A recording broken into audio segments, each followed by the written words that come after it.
The heat shimmered above the cracked highway, blurring the endless stretch of nothing that lay ahead. I adjusted the worn strap of my DSLR and wiped the sweat from my face.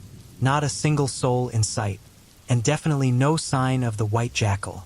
I should have been chasing a real story, something with meaning, something that could maybe save my dying career.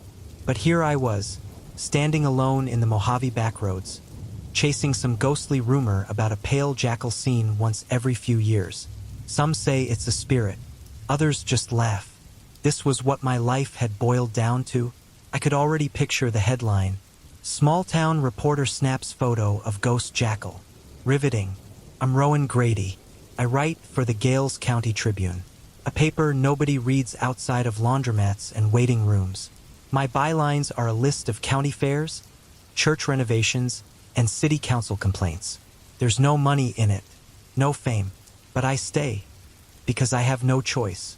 My mother's memory started slipping when I was in college. Now it's nearly gone. Most days she doesn't recognize me, and I'm the only one left. My half-sister, gone 5 years now, couldn't live with the grief after losing her daughter to a strange autoimmune disorder. She tried everything: doctors, spiritual healers, even mail-order blood treatments. The specialists called it unpredictable. I called it hell. Rent's due next week. I have $53 in my account. If this photo doesn't go viral, I'm toast. I was just about to call it a day when I saw her. A lone figure walking right down the center of the highway. No backpack, no hat, no water, just the sun overhead, frying the world around her. I frowned. The nearest exit was miles away. She shouldn't have been out here. As she drew closer, I got a better look. Elderly, maybe 80. Her shirt clung to her frail frame, soaked in sweat and dust. Her legs wobbled with each step, arms loose like string, skin cracked and blistered by the desert sun. She looked disjointed, like she didn't belong here or anywhere. A crude tattoo wrapped around her forearm. A cartoon rabbit, faded and trembling with age. The ink had bled into her skin like veins. I hurried over, pulling my canteen from the Jeep. "Ma'am, here. Please, drink something." She didn't even blink. Her gaze slid right through me, glassy and vacant, like I wasn't real. "Hello." I tried again. Still no response. Her chest rose in shallow, gurgling gasps. It didn't sound right. It sounded broken. I stepped in close and gently touched her shoulder. "Ma'am, are you all right? You need help. You shouldn't be out here." That's when she stopped. Completely, like a puppet whose strings had just snapped. Her chest heaved once, twice, and then her neck slowly turned toward me. Her eyes locked on mine, and I swear, something deep in my gut went cold. She looked lost, not in the way people forget directions, but in the way people forget who they are. And then she whispered it. "The children." A breeze skated across the highway. The sky felt heavier. Her voice was barely a breath. "They're all gone." I hesitated. "What do you mean? What children?" She suddenly seized my wrist. Fingers like bone, sharp and desperate. Her grip dug into my skin with wild strength. "Where is my daughter?" Her body started to shake. Her lips trembled. Her breathing quickened into gasps. Terrified, shallow gulps of air. "They took them. All the children. They took them from Elmswood." I staggered, trying to keep her upright. Her whole frame was convulsing now. Eyes rolling, mouth slack, voice cracking into madness. "Elmswood," she rasped. "There's nothing left. Not one child. Not one." And then she collapsed. I caught her before her skull hit the pavement. Her chest still moved, but faintly. I could feel it. Something inside her was breaking.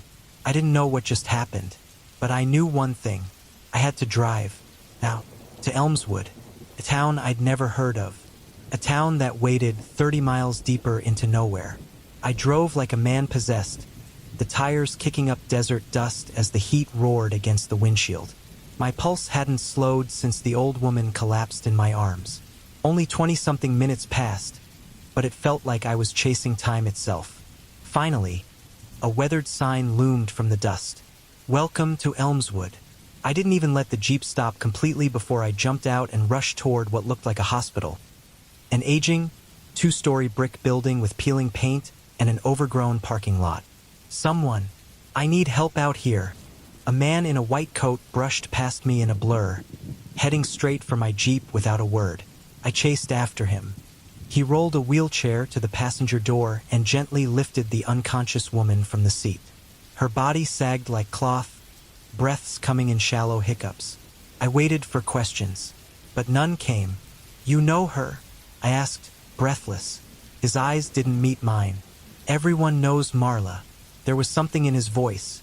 Too steady, too rehearsed. Inside, the building was strange. Not eerie in the haunted house sense, just wrong. The waiting area looked like it hadn't changed in decades. The wallpaper was yellowing, the furniture mismatched. There were no bright lights, no steady beeping of machines, just a heavy, medicinal silence. And no children, not a single child. No crying babies, no parents pacing with worry. Just a few elderly patients in corners, gazing blankly at the walls, as if time had slipped away and left them behind. I sat, waited, for nearly an hour, until a nurse approached with a too bright smile. "She's stable. You can head out now," she said. "That's it? Can I talk to her? She's sleeping. Best not to disturb her." She was lying. I don't know how I knew, but I did. Her tone was too polished, her delivery too smooth, like a line read from a play she'd performed 1,000 times. I stepped outside. The sun greeted me like a slap. I wanted to run, drive back to Gales County, forget any of this ever happened. But Marla's voice wouldn't leave me. "There are no children in Elmswood." I scanned the street. Elmswood was small, too small. A row of sleepy businesses flanked the road, frozen in time. A diner, a second-hand shop, an antiques place called Elmswood Keepsakes. No fast food, no chain stores, no bikes, no playgrounds, no strollers. And yet, people walked around, smiling, talking, living, like they didn't notice something was missing. I grabbed my notebook and camera from the Jeep. If there was a truth buried here, I was going to find it. I started small. The first open shop I saw was a quaint little place. A craft store with chipping paint on the sign and wind chimes clinking softly in the breeze. I pushed open the door. A brass bell jingled overhead. The inside smelled like cedar, pressed flowers, and something faintly herbal. Handmade trinkets lined every surface. Knitted dolls, painted jars, carved animals. Felt warm, human, but no one was behind the counter. "Hello," I called out. "Anyone here?" After a few moments, a woman emerged from the back room. Tie-dye shirt, pink shorts, and a pair of thick glasses that slipped down her nose. She lit up the second she saw me. "Well now, that's a surprise. Not every day we get a traveler in here. Welcome, welcome. Take your time, everything's for sale. Even my stories if you play your cards right." She winked. She was the first person here who felt real. I smiled. Time to slip into reporter mode, curious, casual, disarming. "Thanks. I'm actually a journalist. Just passing through, hoping to find something interesting to write about. Maybe meet a few locals?" Her eyes flickered upward, just for a second, like a switch had been flipped inside her. "Well, not much happens in Elmswood," the woman finally said, her voice lighter than it had any right to be. "Once in a while, we get some rowdy drunks at the diner, but that's about the height of excitement around here."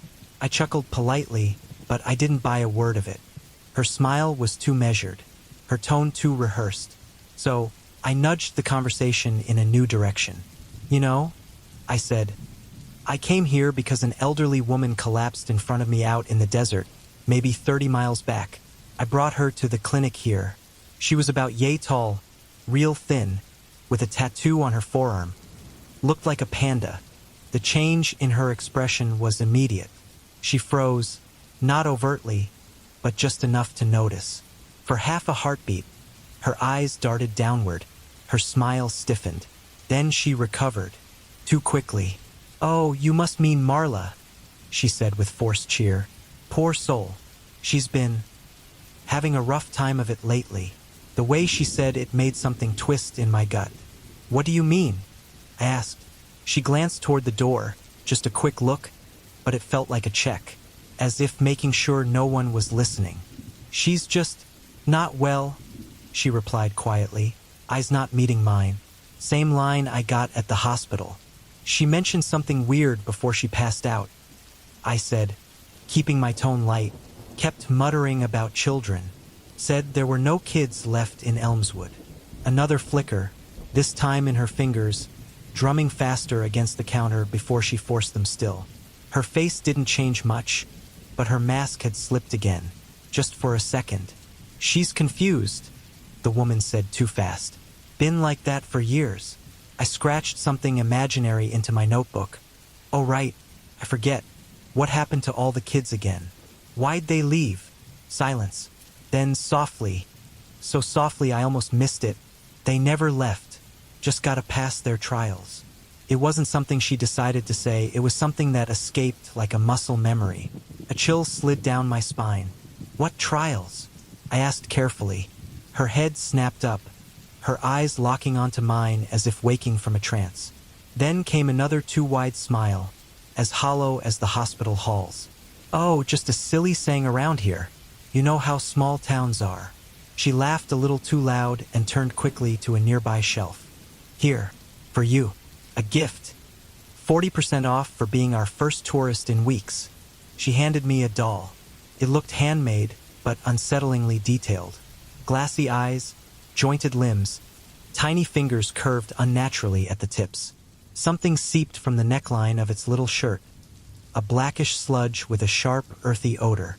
My son made this years ago, she said brightly. I think it's time someone new had it. I tried not to grimace as I wiped the collar with my shirt sleeve and slid the doll into my bag. It thudded against the notebook, heavier than I expected. I zipped the bag closed, my stomach coiling with unease. As I stepped outside, the sun had dipped lower, casting elongated shadows across the street. Elmswood was still quiet, still too quiet. Then I saw them. Across the road, 3 men stood outside a squat, boxy building, gray stone, faded signage. Maybe a town hall, maybe something else. The men leaned close, voices hushed, their body language tight with urgency. I waved casually to the shopkeeper behind me and crossed the street slowly, pretending to adjust my camera's lens as I drew near. Their voices reached me in short, tense bursts. We move tonight. Are they ready? Council gave the green light. Midnight. We go under. We go under. My throat tightened. I backed off before they noticed me, ducking into the alley beside the barber shop. Midnight. Trials. Council. No kids. I checked my watch. 10:17 p.m. I had less than 2 hours to find out what the hell was going on beneath Elmswood. Part 4. The factory below. A silence sharp enough to slice through bone dropped over the street. I looked up. All 3 men were staring directly at me. Still, silent, eyes unblinking. Their conversation had died the instant they noticed me, like I had broken some unwritten rule. My heart jumped. I forced a smile, tapping my camera. Nice building, I said lightly, nodding toward the old municipal hall. History fans would eat this place up. They didn't respond. Not with words, not with movement. Just watched me, measured, cold, like I was already being weighed. I gave a tight nod and turned away, but I wasn't leaving. Not yet. I needed to breathe, think. The diner's neon sign flickered weakly ahead like a lighthouse in this desert of silence. Elmswood Grill. The interior was a retro throwback. Checkered floors, red leather booths, a jukebox collecting dust in the corner. A few locals sat in tired silence, eating like it was muscle memory. A waitress approached, a soft smile tugging at her weathered features. Well, hey there, stranger. What'll it be? I didn't want anything fancy. Burger and fries. Medium well. She hesitated, not long, but long enough to notice. Then that smile returned. Comin' right up. The plate landed in front of me in less than 5 minutes. Strange. Like it had been waiting. The scent was unreal, seasoned to perfection. Cooked just right. The first bite melted in my mouth. Warm, rich, comforting, too comforting. I ate the whole thing in minutes, thanked her, stepped out into the night, and that warmth dissolved like sugar in water. The town had gone still again. Too still. The moon hung heavy in the sky, casting silvery light across cracked roads and crooked buildings. The diner's lights were now dead, not a soul in sight. And yet, I saw them, 3 shadows, gliding around the side of the town hall. The same men from before, moving quickly, slipping behind the building like phantoms. I crept forward, the silence roaring in my ears. The front doors were chained tight, but around the back, nestled behind a rusted delivery gate, I found them, steel cellar doors, ajar, beckoning. I hesitated only for a second. Then I opened them. The hinges groaned as I slipped down into the darkness, the door shutting behind me like a coffin lid. A tight stone staircase spiraled downward, the air thick and putrid. My phone's flashlight barely pierced the shadows. The deeper I went, the worse it smelled, wet rot and spoiled meat. The stairs ended in a dimly lit tunnel. Water dripped from the walls. Weak yellow bulbs flickered along the ceiling, barely illuminating the path ahead. Then I heard it, a metallic groan, the sound of something massive moving. I crept forward. The tunnel widened and opened into a vast underground chamber. What I saw stopped me cold. A factory, a living nightmare. Children, pale, gaunt, skin like candle wax, moved in silence. Dozens of them, maybe more. Their eyes were wide and empty. Their limbs worked like machines, but their faces remained still, hollow. They weren't making toys, not working with wood or metal. They were sculpting with filth. Black, wet sludge scooped, shaped, molded, piled into containers, mashed into forms that looked disturbingly familiar. Mud-pressed hammers, soiled gloves, hand-stitched clothes streaked with grime. And food. Oh God, the food. I watched as small hands pressed the sludge into hamburger patties, slathering them with grease and something moving. Fries that squirmed slightly as they cooled. Sacks of brown powder shaped into pastries. Crates labeled with familiar logos packed with maggot-speckled eggs. And I'd eaten it. Hours ago. Eaten them. Above the children, a lift groaned loudly as it rose, loaded with crates. I followed the metal frame with my eyes. Through the gap in the ceiling, I saw them, Elmswood's people, lifting the crates, stacking them, smiling, taking delivery of the town's supply chain. Every plate, every tool, every gift, every meal, every welcome basket. All of it made in this hell. By these children. My legs went numb. In my bag, I felt the weight of the doll the shopkeeper had given me earlier. I didn't want to check it, but I knew what I'd find if I did. I barely breathed. On a storage table above the cavern, I spotted it 3 stacks of soda cans. Each stack told a different story. The first, still dripping with thick black sludge, fresh from whatever nightmare process birthed it. The second, starting to show signs of branding, letters forming faintly under a film of grime. The third, indistinguishable from something you'd find at any gas station in America. Blue label, polished metal, Cola Bright. They were refining it, manufacturing it. From down here, I didn't have time to process what that meant, because the heavy crash of a door cut through the cavern like a gunshot. I dove behind a crate, heart in my throat. Footsteps echoed. The councilmen. They entered from a side hallway, dragging something behind them. A small body bag, stained, squirming. A soft, muffled whimper came from inside. They heaved the bag onto a concrete slab and unzipped it slowly. I caught the glint of tiny eyes in the dim light. A child, 5, maybe 6, skin pale and tight against his bones, breathing in short rasps. Alive, barely. I couldn't move, couldn't look away, could barely keep from vomiting. He should be fine through phase 1, one of them said. Maybe. They all get sick, the other replied flatly. It's just how Elmswood works. Another pause. A sigh. If he survives the trials, we send him back up. If not, he joins the others. Go tell the doctor he's ready. The second man snorted bitterly. Poor kid. He's either gonna die or wish he had. Same as the rest of us. Same as the rest of us. I clenched my jaw. Something cold and wet slid down my spine. Every child in Elmswood got sick. And their only way to survive, here, in this place, through whatever unthinkable horror the trials were. If they made it out, they went back. Looked normal. Greeted guests. Served food. Ran shops. If they failed, they stayed. Here, working until their bodies fell apart. Until they became machines of flesh and filth. I dared to peek again, just beyond the edge of the crate. There they were, the children, still pressing sludge into forms. Still wrapping blackened goods with blank stares. Some didn't move at all, just stood like forgotten dolls. Then my eyes landed on him. A boy, tiny hands packing a sludge mixture into a box labeled with the Elmswood logo. His arms were covered in sores, raw, leaking. His mouth, eyes, and ears oozed pus. But his face, God, that face, Jackson, my nephew, the child we buried, the child we mourned, dead. But here, frozen in time, still 5 years old, still suffering. He turned slowly. Our eyes met. Jackson, I whispered, my voice cracking. His breath caught in his chest. Recognition, real human recognition. Then it vanished. His expression blanked. His head turned away, and he kept working, like acknowledging me was a violation, a risk. I was paralyzed. And then, the voices came again, louder, closer. The councilman returned, dragging another body.